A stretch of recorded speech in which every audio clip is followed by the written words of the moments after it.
Shalom shalom, ndabasuje mu izina rya Yesu Kristo.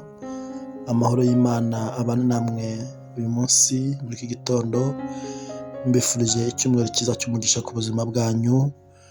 Nizere ko nabo bitaramutse neza, nabo bitagenze neza, Imana yo mu ijuru ikomeze ibaye mu buzima bwanyu, ikomeze bihanganishe. Dusuje abari muri Australia, abari muri Amerika, abari muri Canada, mwese Imana ibaha umugisha. Mwebwe mudukurikirana kuri Dufit'Imana TV, Imana ibagereza, ndetse n'abatarakanda subscribe kugira ngo bajye babasha gukurikirana ijambo ry'Imana, mubikore kugira ngo mujye mubasha gukurikirana ijambo ry'Imana. Reka dusome ijambo ry'Imana dusanga mu rwandiko rwa mbere rwa Yohana ibice ni 5 umurongo wa 5 wa 12. Rwandiko rwa mbere rwa Yohana ibice 5 umurongo wa 12 aravuga ngo ufite uwo mwana niwe ufite ubugingo, naho udafite uwo mwana w'Imana nta bugingo afite. Imana ishimwe. Iri ni ijambo ry'Imana ngo ufite uwo mwana ngo niwe ufite ubugingo, ngo ariko udafite umwana w'Imana ngo nta bugingo afite. Imana ishimwe. Urasabwa mu buzima bwawe gutunga uwo mwana.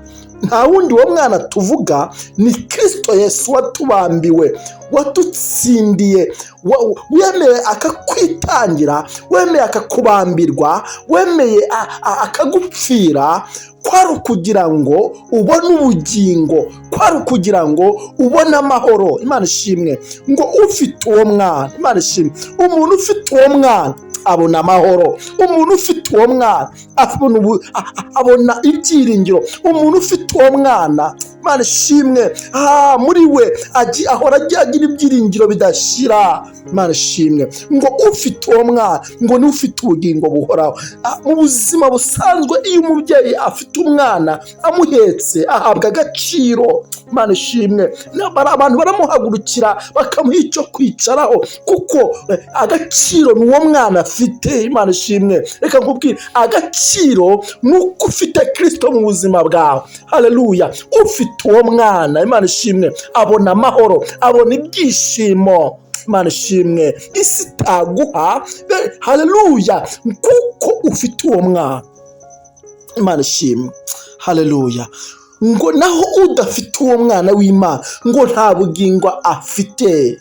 Imana ishimwe. Haleluya. Urasabwa gutunga uwo mwana w'Imana. Urasabwa gutunga uwo mwana.